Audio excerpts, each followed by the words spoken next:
أما بعد أعوذ بالله من الشيطان الرجيم بسم الله الرحمن الرحيم سبحان ربك رب العزة عما يصفون وسلام على المرسلين والحمد لله رب العالمين اللهم صل على سيدنا محمد وعلى آل سيدنا محمد وبارك وسلم اللهم صل على سيدنا محمد وعلى آل سيدنا محمد وبارك وسلم اللهم صل على سيدنا محمد وعلى آل سيدنا محمد وبارك وسلم۔ چل کر بڑی مسجدوں میں جامع مسجد میں آتے ہیں اور جمعہ کی نماز ادا کرتے ہیں، اور یہود انہوں نے چھٹی کے دن کو اپنے لیے عبادت کا دن بنایا، چنانچہ یوم السبت ہفتے کا دن۔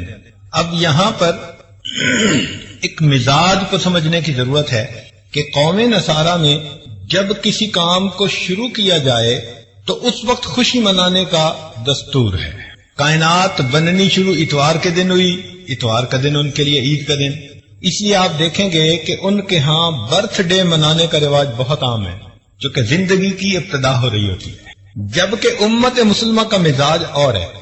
ہمارے ہاں کام مکمل ہونے کا دن خوشی کا دن ہوتا ہے، اس لیے ہم کسی بزرگ کے پیدائش والے دن کو خوشی کا دن نہیں اتنا کہتے جتنا ان کا دنیا سے جانے کا دن خوشی کا دن ہوتا ہے کہ کام مکمل ہو گیا۔ اسی لیے اپنے اکابر کے سیرت کے جو جلسے کیے جاتے ہیں تو جس دن ان کی شہادت ہوتی ہے، وفات ہوتی ہے، اس دن سیرت کے جلسے کرتے ہیں۔ یہ جمعہ کا دن اللہ رب العزت کے ہاں شروع سے ہی بہت فضیلت کا حامل رہا، چنانچہ حدیث پاک میں آتا ہے کہ افضل الایام جمعہ، ہفتے کے 7 دنوں میں سے جو افضل دن ہے وہ جمعہ کا دن ہے۔ فیہ خلق آدم، اللہ تعالیٰ نے آدم علیہ السلام کو جمعہ کے دن پیدا کیا، یعنی ان کے بدن کو بنایا۔ فیہ نفخ آدم، اور جمعہ کے دن ان میں روح بھی ڈالی، جسد بھی جمعہ کے دن، پھر جمعہ کے دن اس میں روح بھی ڈال دی گئی۔ پھر جب فرشتوں کا امتحان ہوا اور آدم علیہ السلام کو فرشتوں نے سجدہ کیا، وہ بھی جمعہ کا دن تھا۔ تو آدم علیہ السلام کو اللہ تعالیٰ کی طرف سے خلافت ارضی جو ملی وہ بھی جمعہ کا دن، اسی لیے جب زمین پر اتارے گئے تھے آدم علیہ السلام تو وہ بھی جمعہ کا دن بنتا ہے۔ حضرت نوح علیہ السلام آدم ثانی کہلاتے ہیں، ان کی کشتی جب طوفان سے بچ کر کنارے لگی تھی، طوفان ختم ہوا تھا تو وہ بھی جمعہ کا دن تھا۔ سیدنا ابراہیم علیہ السلام جب نار نمرود میں سے نکالے گئے تھے بحفاظت بخریت، وہ بھی جمعہ کا دن تھا۔ پھر سیدنا ابراہیم علیہ السلام نے جو بیت اللہ کی بنیاد رکھی، وَإِذْ يَرْفَعُ إِبْرَاهِيمُ الْقَوَاعِدَ مِنَ الْبَيْتِ وَإِسْمَاعِيلُ، تو وہ بھی جمعہ کا دن تھا۔ حضرت ابراہیم علیہ السلام نے اپنے بیٹے اسماعیل علیہ السلام کو جو قربان کیا تو ذی الحجہ کی 10 تھی، مگر جمعہ کا دن بنتا تھا۔ حضرت یوسف علیہ السلام کو کنویں میں سے جس دن قافلے والوں نے نکالا تھا تو وہ بھی جمعہ کا دن تھا۔ اور مکہ مکرمہ جس دن فتح ہوا، اللہ تعالیٰ کا وعدہ پورا ہوا، ان الذی فرض علیک القرآن لرادک الی معاد، تو وہ بھی جمعہ کا دن۔ حتیٰ کہ غزوہ بدر جس دن پیش آیا وہ بھی جمعہ کا دن تھا۔ تو جمعہ کے دن کی اپنی ایک تاریخ ہے، اور اللہ تعالیٰ کے ہاں یہ دن بڑے شرف اور عزت کا دن ہے۔ اس کو جمعہ اس لیے کہتے ہیں کہ مسلمانوں کا اجتماع ہوتا ہے۔ عام نمازیں بے شک اپنے محلے کی مسجدوں میں پڑھیں، لیکن جمعہ کے دن فرمایا کہ تم ذرا بڑی سطح پر جامع مسجد کے اندر جا کر جمعہ کی نماز ادا کرو۔ اس لیے جمعہ کی نماز کے لیے شرائط ہیں، ہر جگہ پر جمعہ کی نماز نہیں ہو سکتی، بہت چھوٹی آبادیاں جو دور دور بنی ہوتی ہیں وہاں جمعہ کی نماز نہیں ہوتی، تو اجتماع کی وجہ سے اس کو جمعہ کہا جاتا ہے۔ اس میں مقتدی واعظ و نصیحت سنتے ہیں اور امام ان کو نصیحت کی باتیں سناتا ہے، اس کو خطبہ کہتے ہیں۔ سنت ہے کہ اس کو عربی زبان میں دیا جائے، مگر ہر جگہ لوگ عربی زبان سمجھتے نہیں، تو فقہا نے یہ سوچا کہ بجائے اس کے کہ لوگ اصل مقصد کو حاصل کرنے سے محروم رہیں، تو انہوں نے کہا کہ عربی خطبہ اتباع سنت کی نیت سے وہ انسان بعد میں دے دے، اس سے پہلے کچھ دیر اپنی قوم کو نصیحت کر دے۔ وصیت کے رنگ میں ان کو اپنی نصیحت سنا دے. اور یہ نصیحت اللہ تعالیٰ کو بہت پسند. اس کا اندازہ آپ اس بات سے لگائیے کہ عام دنوں میں ہم ظہر کی نماز 4 رکعت ادا کرتے ہیں، لیکن جمعہ کے دن جمعہ کی 2 رکعت فرض ہوتی ہے. غور کرنے کی بات ہے کہ اللہ رب العزت کو امام کا اپنی قوم کو نصیحت کرنا، خیر کی طرف بلانا اتنا اچھا لگا کہ اللہ تعالیٰ نے فرمایا کہ اس خطبہ کو میں 2 رکعت کے قائم مقام بنا کر اپنے حق میں تخفیف کر دیتا ہوں. 2 رکعت بھی جماعت سے ادا کر لو گے، عبادت پوری ہو جائے گی. اس لیے حدیث پاک میں آتا ہے کہ جو آدمی اہتمام کے ساتھ جمعہ کی نماز ادا کرنے آتا ہے، غسل کرے، دھلے ہوئے کپڑے پہنے، خوشبو لگائے، کنگھی کرے اور وقت سے پہلے مسجد میں آئے، تو یہ عمل اللہ تعالیٰ کو اتنا پسند کہ اللہ تعالیٰ پچھلے جمعے سے اس جمعے تک کے درمیان کیے ہوئے تمام گناہوں کو معاف فرما دیتے. جمعہ کے دن ایک ساعت اجابت بھی ہے. نبی اسلام نے فرمایا کہ ایک گھڑی ایسی ہے، لمحہ ایسا ہے جمعہ کے دن کہ جب انسان دعا مانگے تو اس کی دعا اللہ رب العزت کے ہاں قبول ہو جاتی ہے. اس کو ساعت اجابت کہتے ہیں. بعض علماء نے فرمایا کہ جب امام خطبہ دیتا ہے تو 2 خطبوں کے درمیان جو توقف ہے، تھوڑا سا وقوف کرتا ہے، وہ جو وقفہ ہے وہ ساعت اجابت ہے، اس میں دعا کریں تو قبول ہوتی ہے. لیکن دوسرے علماء نے یہ کہا، محققین نے، کہ سیدہ فاطمہ الزہرا رضی اللہ تعالیٰ عنہا کی روایت ہے، وہ فرماتی ہیں کہ جمعہ کے دن عصر اور مغرب کے درمیان اللہ نے ساعت اجابت رکھی ہے. لہذا جو آدمی جمعہ سے دن عصر سے مغرب کے درمیان عبادت میں بیٹھا رہے، دعا کرتا رہے، تو یقیناً اس کی دعا اللہ رب العزت کے ہاں جلدی قبول ہوگی. ویسے بھی جمعہ کے دن عصر کے بعد اپنی جگہ پر بیٹھے ہوئے ایک درود شریف پڑھے، اللہم صلی علی سیدنا محمد النبی الامی وعلی آلہ وسلم تسلیما، تو 80 مرتبہ پڑھنے پر اللہ تعالیٰ 80 سال کے گناہوں کو معاف فرما دیتے ہیں. یہ جو اجتماع ہے اس کی اللہ کے ہاں بڑی اہمیت ہے. اس کی دلیل ساری دنیا میں اربوں مسلمان ہیں، لیکن اپنی اپنی جگہ سب دعا مانگتے ہیں.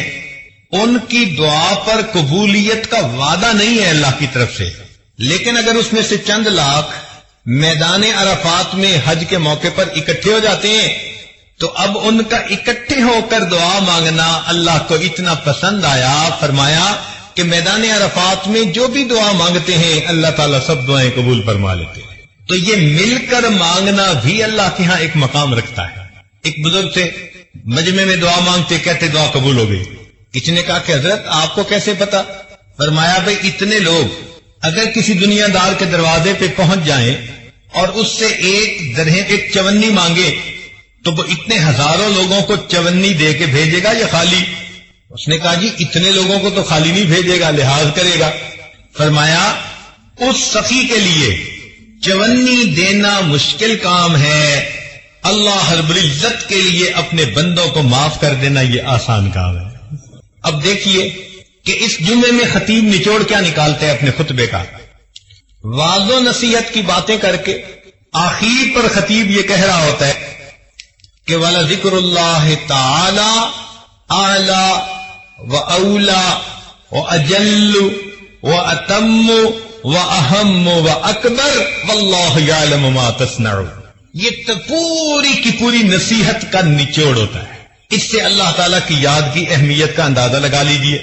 اسی لیے جو لوگ جمعہ کا اہتمام نہیں کرتے، اپنے گھروں میں بیٹھے رہتے ہیں، جب دوسری اذان ہوگی تو آئیں گے، کبھی آتے ہیں کبھی نہیں آتے، تو وہ بہت بڑی فضیلت سے محروم ہو جاتے ہیں. حدیث پاک میں آتا ہے کہ نبی علیہ الصلوۃ والسلام نے ارشاد فرمایا، لوگ جمعہ کی نماز چھوڑنے سے باز رہیں ورنہ اللہ تعالیٰ او لیختتمن اللہ علی قلوبہم ثم لیکونن من الغافلین.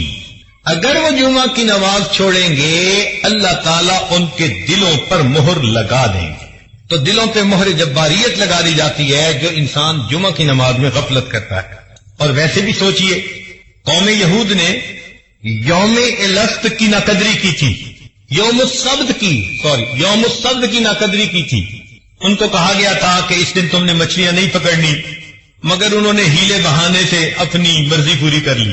تو یوم السبت کی ناقدری کرنے پر قوم یہود کی شکلیں ظاہر طور پر اللہ نے مسخ کر دی تھیں۔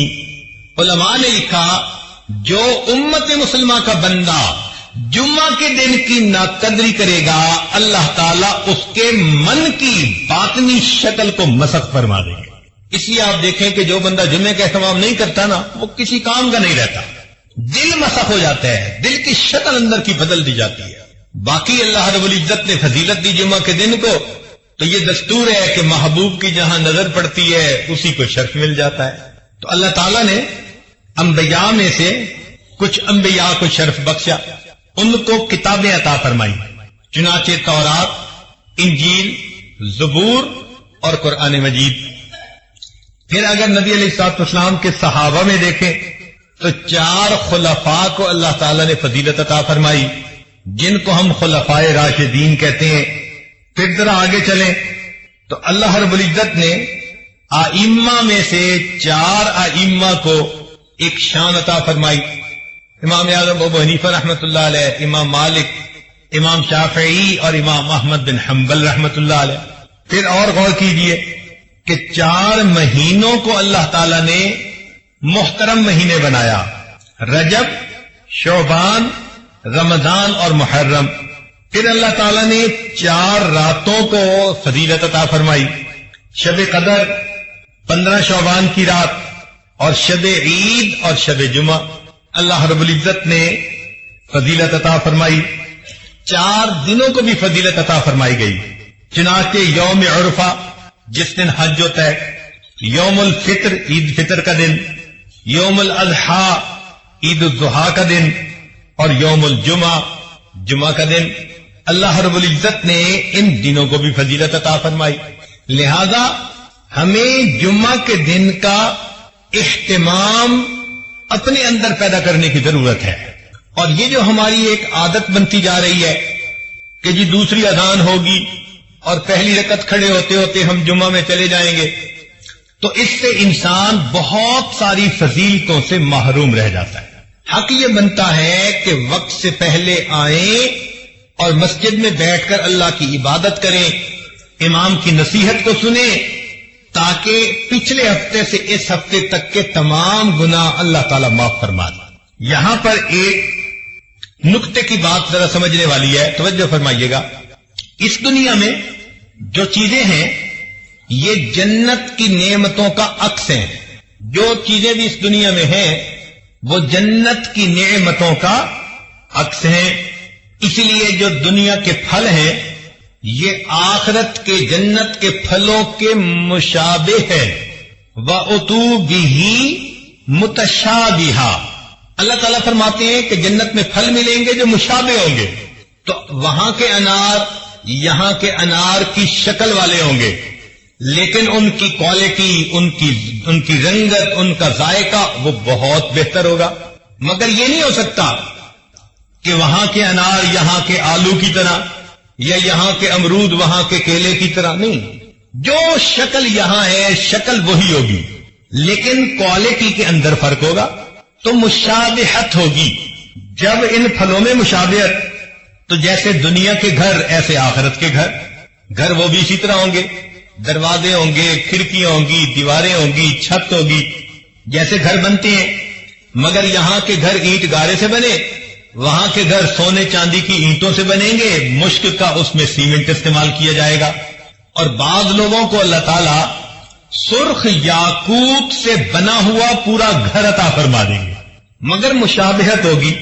اور آگے دیکھیے، جیسے دنیا کی عورتیں ہیں، جنت کی عورتیں بھی بالکل اسی طرح ہوں گی، گو کہ ان کا حسن و جمال اس وقت کی عورتوں کے حسن و جمال سے بہت زیادہ۔ حدیث پاک میں فرمایا گیا کہ اگر جنت کی حور اپنا پلو آسمان دنیا سے نیچے کر دے تو سورج کی روشنی ماند پڑ جائے، اگر کھاری پانی میں تھوک ڈال دے تو کھاری پانی میٹھا ہو جائے، مردے سے ہم کلامی کر لے تو مردہ بھی زندہ ہو جائے۔ اس کے دل میں محبت کے جذبات پیدا ہوتے ہوئے انسان اپنی آنکھوں سے خود دیکھے گا۔ تو معلوم ہوا کہ شکل تو ایک جیسی ہوگی، مشابہت ہوگی، مگر کوالٹی کچھ اور ہوگی۔ یہ مشابہت دسترخوان میں بھی، چنانچہ دنیا میں ہم دسترخوان لگاتے ہیں تو آخرت کے دسترخوان کی ترتیب بالکل یہی۔ اللہ تعالیٰ فرماتے ہیں وَكَأْسٍ مِّن مَّعِينٍ، ہمارے ہاں بھی یہی ہوتا ہے، دسترخوان بچھاؤ، پہلے برتن لا کے رکھو اور پانی مشروب لا کے وہ رکھ دیا کرتے ہیں۔ پھر فرمایا لا يصدعون عنها ولا ينزفون وفاكهة مما يتخيرون، اور پھر ڈرائی فروٹ لا کے رکھ دیا جاتا ہے تاکہ مہمان اگر کچھ لینا چاہیں تو اس میں سے لے لیں۔ جب ڈرائی فروٹ بھی رکھ دیا گیا، پھر کھانے آتے ہیں جو اصل ڈشز ہوتی ہیں، تو فرمایا وَلَحْمِ طَيْرٍ مِّمَّا يَشْتَهُونَ، پھر بھنا ہوا گوشت آئے گا جس کے کھانے کی لوگ اشتہا رکھتے ہیں۔ تو ترتیب جو دنیا میں وہی ترتیب آخرت کی۔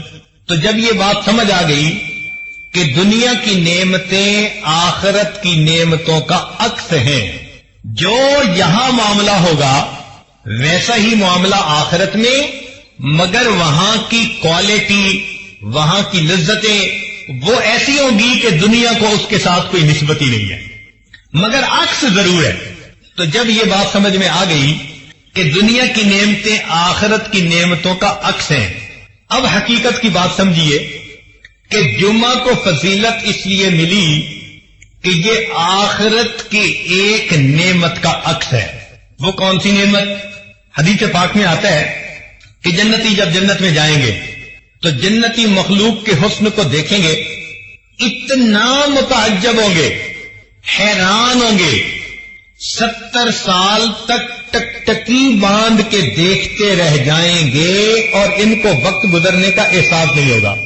جیسے کوئی خوبصورت چیز دیکھو تو انسان دیکھتا رہتا ہے متحیر ہو کر، تو جنتی مخلوق کا حسن اتنا ہوگا کہ یہ حیران ہو کر 70 سال دیکھتے رہ جائیں گے، وقت گزرنے کا پتہ نہیں چلے گا۔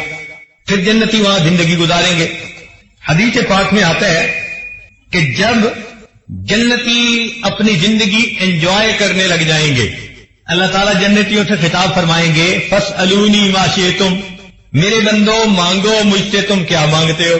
تو جنتی کہیں گے اللہ سب نعمتیں مل گئی، مزے میں ہیں، کوئی غم نہیں، کوئی فکر نہیں، اپنی من مرضی کی زندگی گزار رہے ہیں، ہر نعمت ہمارے پاس موجود ہے، اب ہم آپ سے کیا مانگیں؟ اللہ تعالیٰ فرمائیں گے تم اپنے علماء کی طرف رجوع کرو، وہ تمہیں گائیڈ کریں گے کہ تمہیں کیا چاہیے۔ چنانچہ جنت میں بھی ہمیں اپنے علماء کی ضرورت رہے گی، دنیا میں تو رہتی ہے، جنت میں بھی رہے گی۔ جنتی اپنے اپنے علاقے کے علماء جو جمعہ پڑھاتے تھے ان کی طرف رجوع کریں گے، پوچھیں گے جی اللہ تعالیٰ نے فرمایا کہ پوچھو علماء سے تو بتائیں اور کیا مانگیں، ہمیں تو کچھ سمجھ نہیں آ رہا ہم کیا مانگیں۔ علماء کہیں گے کہ اگرچہ بہت نعمتیں مل گئیں، ایک نعمت ابھی باقی ہے۔ کون سی نعمت؟ کہ اللہ تعالیٰ نے فرمایا تھا وَلَدَيْنَا مَزِيدٌ، ہم جنت میں تجھے آپ کو ایک مزید نعمت عطا فرمائیں گے، یعنی اللہ تعالیٰ جنت میں جنتیوں کو اپنا دیدار عطا فرمائیں گے، اور ابھی تک ہمیں اللہ تعالیٰ کا دیدار نہیں ہوا، یہ نعمت ابھی باقی ہے۔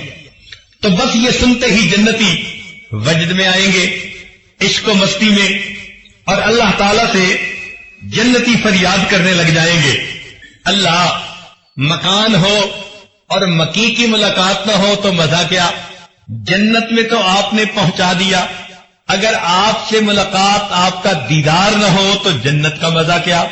پھر جنتی کہیں گے اللہ ہم دنیا میں آپ کو بن دیکھ کے سجدے کیا کرتے تھے، تہجد میں جاگا کرتے تھے، رمضان کے روزے رکھا کرتے تھے، مولا تیرے حکموں کی پابندیاں کیا کرتے تھے، اس امید پر کہ آخرت میں آپ سے ملاقات ہوگی۔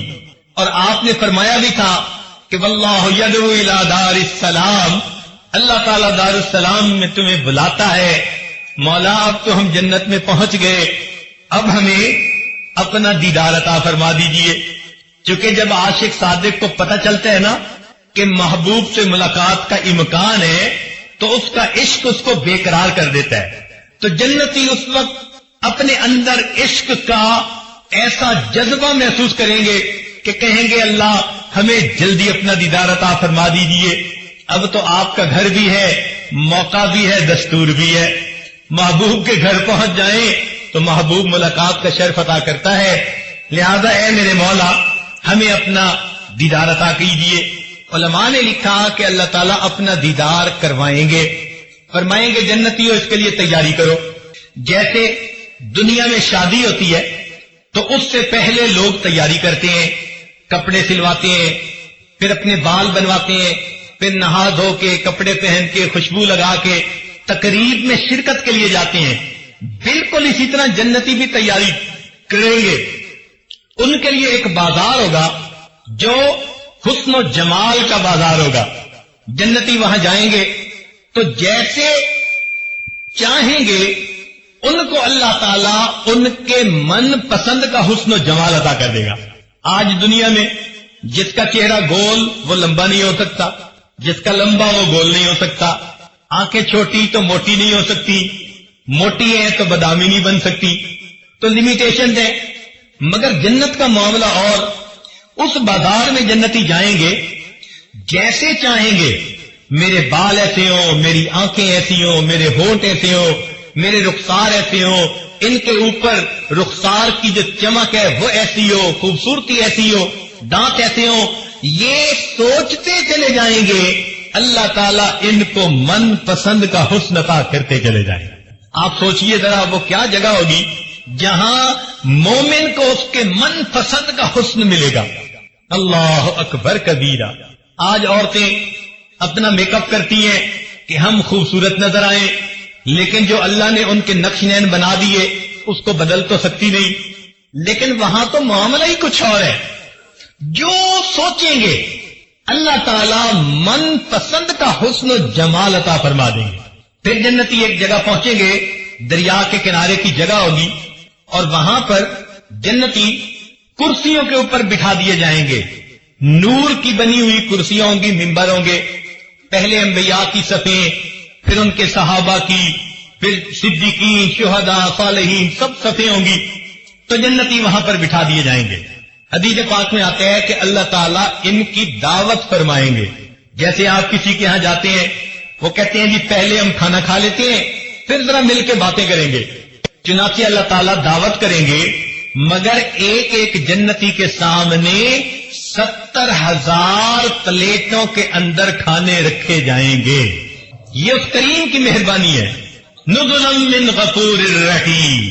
کیا وہ دسترخوان ہوگا، کیا جنتی کی شان ہوگی، تو لوگ کھانا کھائیں گے بھوک کی وجہ سے نہیں، لذت لینے کی خاطر کھائیں گے، پیٹ نہیں بھرے گا۔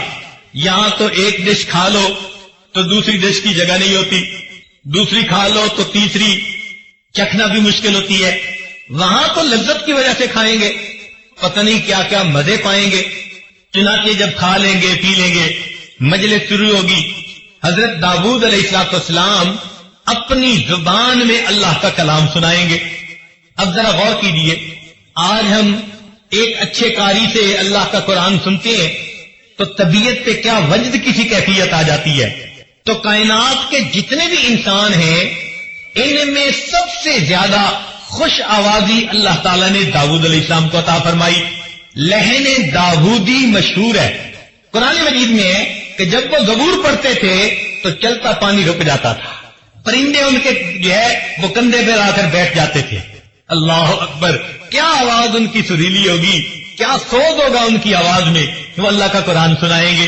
بعض روایتوں میں آیا نبی علیہ السلام بھی اللہ کا قرآن سنائیں گے، مگر یہ بات پکی کہ پھر ایک وقت آئے گا کہ جب اللہ تعالیٰ خود قرآن کی تلاوت فرمائیں گے، سورہ یاسین کی تلاوت فرمائیں گے۔ اب وہ کیا عجیب منظر ہوگا بھائی کہ جب اللہ رب العزت تلاوت فرمائیں گے اور اس کے بندے سن رہے ہوں گے، اس لذت کو الفاظ میں بیان ہی نہیں کیا جا سکتا۔ جب یہ سب باتیں ہو جائیں گی تو پھر اللہ تعالیٰ جنتیوں کو اپنا دیدار عطا فرمائیں گے۔ وہ دیدار کیسے ہوگا؟ بے جہت ہوگا، بے کیف ہوگا، بے شبہ ہوگا، بے مثال ہوگا۔ ہم نہ سمت کا تعین کر سکتے ہیں، نہ کیفیت کا، نہ کسی چیز سے تشبیہ دے سکتے ہیں، نہ مثال دے سکتے ہیں۔ بس اتنا ہے کہ جیسے سب لوگ آسمان پہ چاند کو دیکھ لیتے ہیں کوئی دقت نہیں ہوتی، سب لوگ اپنی اپنی جگہ پر اللہ کا دیدار کر لیں گے۔ اب وہ دیدار کی کیفیت ہماری سوچ سے بالا تر ہے، مگر دیدار نصیب ہوگا۔ جب دیدار نصیب ہوگا تو جیسے دنیا میں آندھی آتی ہے تو مٹی ہر طرف اڑتی ہے، تو جب اللہ تعالیٰ کا دیدار ہوگا تو ایک نور کی آندھی آئے گی اور ہر جگہ نور ہی نور ہوگا۔ وہ نور جنتیوں کے چہروں پہ سج اور خطیب سے قریب تر بیٹھنے کی کوشش کرے گا، اس کی عادت کے مطابق اللہ جنت میں بھی اپنے قرب کا دیدار عطا فرمائیں گے، اگلی صفوں میں جگہ عطا فرمائیں گے۔ میرا یہ بندہ پوری زندگی جمعے کا اہتمام کرتا رہا، یہ خطیب کے قریب ہو کے بیٹھتا تھا، چونکہ دنیا کی یہ نعمت عکس ہے جنت کی نعمت کا، لہذا فرمائیں گے کہ دنیا میں یہ خطیب سے قریب ہو کے بیٹھتا تھا، وقت سے پہلے آتا تھا، لہذا یوم مزید جب اللہ رب العزت کا دیدار ہوگا تو اس بندے کو بھی اگلی صفوں میں اللہ تعالیٰ جگہ عطا فرما دے۔ اور امام ربانی مجدد ثانی رحمت اللہ علیہ نے ایک نقطہ لکھا، وہ فرماتے ہیں کہ جس کیفیت کی نماز بندہ دنیا میں پڑھے گا اللہ تعالیٰ اسی طرح اس کو جنت میں اپنا دیدار عطا فرمائیں گے۔ وہ کیسے کہ اگر نماز کے اندر اس کے دل میں دنیا کے وساوس آتے رہتے ہیں تو یہ تمام وسوسے جنت میں اللہ تعالیٰ کا جب دیدار ہوگا اس کے اوپر نورانی پردے بن جائیں گے، تو پردوں کے اندر سے اس کو دیدار ہوگا۔ جو شخص اس دنیا میں ایسی نماز پڑھے گا کہ اللہ کے سوا کوئی اور دھیان نہیں ہوگا، اللہ تعالیٰ بغیر کسی پردے کے جنت میں اپنا دیدار عطا فرمائے۔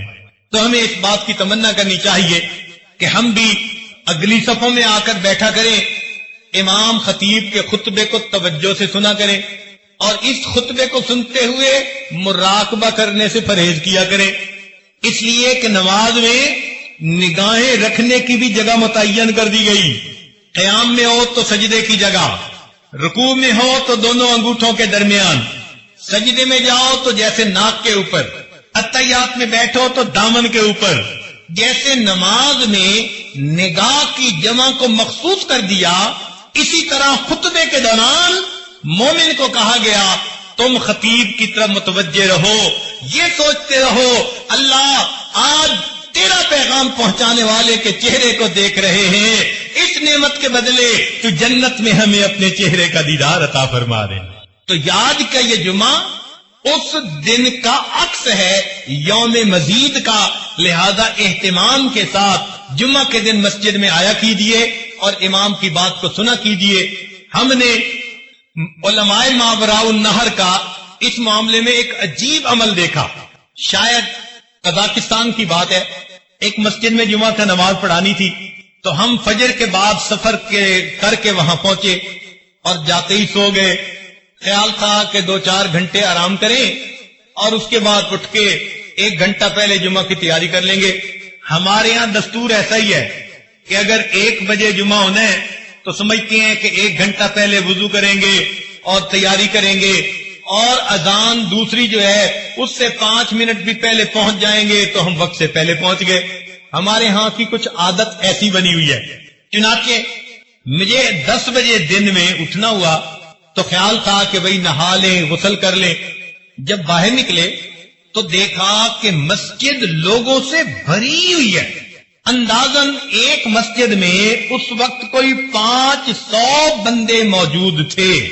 اتنے لوگوں کو دیکھ کر مجھے خیال ہوا شاید کسی کی وفات ہوئی یا کوئی دعا کا مسئلہ ہے کہ اتنے لوگ آج پہلے سے موجود، اور جمعے کا وقت تو 1 بجے تھا۔ تو میں نے وہاں کے جو مفتی صاحب تھے ان سے پوچھا خیریت تو ہے، اتنے لوگ کیسے؟ کہنے لگے جی جمعہ کے لیے آئے۔ میں نے پوچھا کہ ٹائم کیا ہوا؟ کہنے لگے 10 بجے۔ جمعہ کتنے بجے ہوگا؟ کہنے لگے 1 بجے۔ تو مجھے ذرا حیرت ہوئی، تو حیرت میں دیکھ کر انہوں نے کہا کہ ہمارے ہاں علماء نے عوام کو یہ بات اچھی طرح ذہن نشیں کروائی ہے کہ جمعہ کی یہ مجلس یوم مزید کی اس مجلس کا عکس ہے، لہذا تم جیسے چاہتے ہو کہ مجھے قیامت کے دن اللہ کے قرب کا مقام ملے، اور اللہ کا دیدار نصیب ہو تو تم اللہ کا دیدار کرنے کی نیت سے جمعہ کے دن تیاری کر کے اسی جذبے سے آیا کرو، اللہ میں اپنے گھر میں تیار ہوا اور میں نکل رہا ہوں اپنے گھر سے، وقت سے پہلے جا رہا ہوں کہ تیری جو ہے جگہ پر جو ہے میں جاؤں گا مسجد میں اور آپ کے عاشقوں میں مل کر بیٹھوں گا۔ لہذا جس جذبے کے ساتھ آج مومن گھر سے تیار ہو کے آتا ہے، مسجد میں وقت سے پہلے بیٹھ جاتا ہے، بالکل یہ عکس ہے۔ اللہ تعالیٰ اسی حساب سے جنت میں اس کو بھی اپنا دیدار عطا فرمائیں گے۔ لہذا لوگ 10 بجے مسجد میں آ جاتے ہیں، تلاوت کرتے ہیں، صلاۃ التسبیح پڑھتے ہیں، سورہ کہف پڑھتے ہیں، استغفار اور ذکر کرتے ہیں کلمے کا، اور اپنی قضا نمازیں پڑھتے ہیں، اور 2-3 گھنٹے کی عبادت کے بعد پھر خطیب کا خطبہ سن کے جمعہ کی نماز پڑھ کے جاتے ہیں۔ پتہ چلتا ہے واقعی انہوں نے جمعہ کے دن کو عید کا دن سمجھا۔ اللہ تعالیٰ بھی ہمیں جمعے کا ایسا اہتمام کرنے کی توفیق عطا فرمائے۔ تو اللہ رب العزت ہمیں بھی جمعہ کے دن کا اہتمام کرنے کی توفیق عطا فرمائے کہ ہم بھی وقت سے پہلے تیار ہو کے اور نہا دھو کے اچھے کپڑے پہن کے مسجد میں آیا کریں اور یہاں آ کر عبادت کیا کریں۔ دیکھیے جمعہ کے دن ہم آرام کے ساتھ نمازیں اپنی قضا پڑھ سکتے ہیں، جمعہ کے دن ہم کلمہ شریف کا ورد کر سکتے ہیں، استغفار پڑھ سکتے ہیں، اللہ کی یاد میں بیٹھ کے لمبی دعائیں مانگ سکتے ہیں۔ آگے پیچھے تو مصروفیت کی وجہ سے وقت نہیں ملتا، لیکن جن لوگوں کے پاس فرصت ہوتی ہے، خاص طور پر جو کاروباری لوگ ہیں، ان کو تو اللہ نے صاف فرما دیا، اذا نودی للصلاۃ من یوم الجمعہ فاسعوا الی ذکر اللہ وذروا البیع۔ پتہ چلا کہ یہ نماز اتنی اللہ کے ہاں وقار والی، عزت والی ہے کہ حلال بزنس جو تھا فرمایا اذان کے بعد اب وہ بھی کرنا تمہارے لیے منع ہے، چھوڑ دو اس کو اور آ جاؤ میرے گھر کی طرف۔ ہم بھی اللہ تعالیٰ کی اس آواز پر لبیک کہتے ہوئے مسجدوں میں آیا کریں، جمعہ کی ان گھڑیوں سے ہم برکتیں حاصل کیا کریں۔ ہم ایک طرف تو جمعہ کی برکتیں حاصل نہیں کرتے اور دوسری طرف پھر شکوے کرتے پھرتے ہیں، پریشانیاں دور نہیں ہوتی، مصیبتیں ختم نہیں ہوتی، اور جی کیا کریں، پریشان ہی پریشان ہے، پتہ نہیں کوئی کیا وقت ہو گیا، کسی نے کاروبار باندھ دیا، رشتے باندھ دیے۔ یہ سب ہاتھوں کی اپنی کمائی ہوتی ہے۔ اللہ تعالیٰ نے جو موقع دیے اپنی ذات سے حاصل کرنے کے، ان موقعوں کو ضائع نہ کیجیے، جمعے کا اہتمام پیدا کر لیجیے، بلکہ جمعے کے دن کو کہ اس وقت کو غنیمت سمجھ کر اللہ کی عبادت میں کچھ وقت جو ہے وہ لگایا کیجیے۔ مسجد میں آ کر فقط خطیب کا خطبہ ہی نہیں سننا ہوتا، بلکہ اس میں نمازیں پڑھ کر اپنے رب کو منانا ہوتا ہے، اپنے دل کو دھونا ہوتا ہے۔ ہفتے میں چلو ایک مرتبہ ہی ہمیں ایسی مجلس مل جائے تو شاید ہمارے دل صاف ہو جائیں۔ یہ دل کی گندگیاں، یہ دل کے پیمانے جو اس وقت آج خاموش ہو چکے ہیں، دل کے نئے خانے مئے مغرب نے کر ڈالے خاموش، جو آج یہ اندر کا سواد ختم ہو چکا۔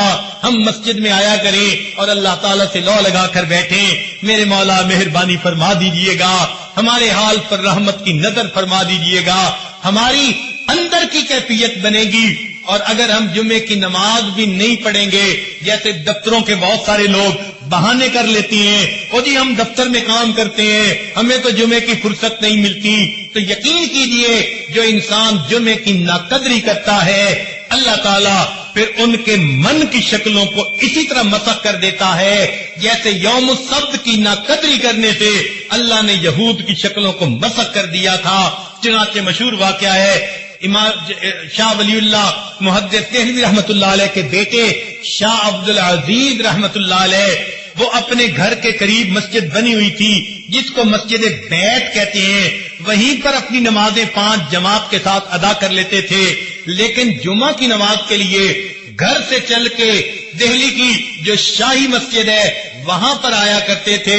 لوگ ان کے ساتھ بڑی محبت کا تعلق رکھتے تھے، ان کا چہرہ اتنا منور تھا، ایک نظر دیکھنے کے لیے لوگ تڑپتے تھے، تو حضرت گھر سے چل کے جاتے، ساتھ ایک خادم ہوتا تھا، چنانچہ جمعہ کے لیے جاتے، مگر کچھ وقت کے بعد حضرت کا معمول بدل گیا، جب آپ باہر نکلتے سر کے اوپر ایک کپڑا ڈال لیا کرتے تھے بازار میں سے گزرتے ہوئے، اور اس طرح مسجد پہنچتے تھے، آپ کا خادم بھی حیران، لوگ بھی حیران۔ اب کئی خادم جن کو خدمت کرتے کرتے کافی وقت گزر جائے، وہ ذرا آدمی کے ساتھ بڑے کھلی بات کرنے کے عادی بن جاتے ہیں۔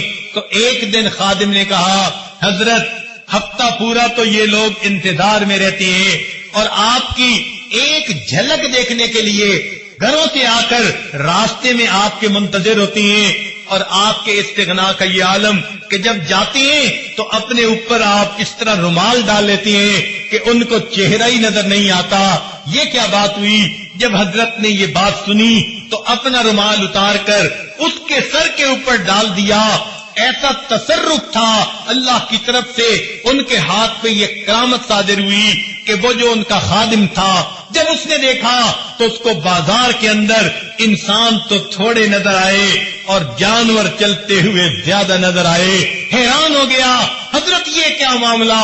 فرمایا اللہ تعالیٰ نے میرے دل کو اتنا صاف کر دیا ہے، یہ آئینہ بن گیا ہے، اور لوگوں کے اندر کی شکلیں اس آئینے کے اندر مجھے دکھائی دیتی ہیں۔ اس لیے میں جو اپنے سر کے اوپر کپڑا کر لیتا ہوں، میں ان کو اپنے دیدار سے نہیں روکتا، بلکہ میں اپنی نگاہوں کو بچاتا ہوں۔ میرے دل میں کوئی بدگمانی کسی کے بارے میں پیدا نہ ہو جائے کہ میں نے اللہ کے بندوں کو ان کی اصلی شکلوں کی حالت میں دیکھا۔ بالکل اسی طرح کا واقعہ حضرت امام جو ہے احمد علی لاہوری رحمت اللہ علیہ، امام التفسیر جو تھے، ان کے بارے میں آتا ہے، اپنی بات وہ خود سنایا کرتے تھے اپنے درس قرآن میں۔ فرماتے تھے کہ میں ایک مرتبہ بازار میں جا رہا تھا، میں نے ایک اللہ کے ولی کو دیکھا، میں نے قریب ہو کر ان کو سلام کیا۔ جب سلام کیا تو انہوں نے مجھ سے سوال کیا، احمد علی انسان کہاں بستے ہیں؟ جب میں نے ان کی یہ بات سنی تو میں نے ادھر ادھر دیکھا، بازار لوگوں سے بھرا ہوا تھا۔ میں نے کہا کہ یہ سب انسان ہی تو ہیں۔ انہوں نے یہ بات سن کر ایک حیرانی کی نظر ڈالی اور فرمانے لگے، یہ سب کے سب انسان ہیں۔ فرمایا ان کی آواز میں کوئی ایسی تاثیر تھی، میرے اوپر ایسی کیفیت ہو گئی کہ میں نے جب دیکھا تو مجھے بازار کتے بلے خنزیر سے بھرا نظر آیا، کوئی شکل انسانوں والی تھی۔ فرماتے ہیں جب میری یہ کیفیت ختم ہوئی، میں نے دیکھا کہ وہ اللہ والے جا چکے تھے۔ حضرت یہ واقعہ سنا کر اپنے درس قرآن میں کہا کرتے تھے کہ لوگوں رب تو سب کا ایک، یہ کہا کرتے تھے کہ لوگوں رب تو سب کا ایک، رب کا کوئی ایک، لوگوں رب تو سب کا ایک، اور رب کا کوئی قسمت والا ہوتا ہے جو واقعی اپنے آپ کو کبیرہ گناہوں سے بچاتا ہے اور اپنی من کی شکل کی حفاظت کر کے اندر سے بھی انسان والی حالت پہ زندگی گزارتا ہے۔ ورنہ تو آج خواہشات کی اتنی اتباع ہونے لگ گئی، شیطان کے رستے پہ اتنا چلنے لگ گئے کہ ظاہر کی شکل انسانوں والی ہے اور من کی شکل تو اللہ جانتا ہے کیا ہے۔ اللہ تعالی ہمارے من کی شکل کو بھی انسانوں والا بنا دے۔ ہمارے حضرت مرشد عالم رحمت اللہ علیہ ایک عجیب بات فرمایا کرتے تھے، فرماتے تھے حال دل جس سے میں کہتا کوئی ایسا نہ ملا، حال دل جس سے میں کہتا کوئی ایسا نہ ملا، بت کے بندے تو ملے اللہ کا بندہ نہ ملا۔ آج جس کو دیکھو کوئی دولت کی ہوس میں، کوئی کسی حسن و جمال کی پرستش میں، غیر کی طرف دل اٹکے ہوئے ہیں اور اللہ کی محبت میں ڈوب کر زندگی گزارنے والے بہت کم نظر آتے ہیں۔ اللہ تعالی ہم پر آج کی اس محفل میں اپنا رحم فرمائے، ہماری من کی شکلوں کو بھی اللہ صحیح کر دے اور ہمیں جمعہ کی اس نماز کا اہتمام کرنے کی توفیق عطا فرما دے، اور اس نعمت کے بدلے اللہ جنت میں ہمیں اپنے دیدار والی نعمت عظمی بھی عطا فرما دے۔ وآخر دعوانا ان الحمد للہ رب العالمین۔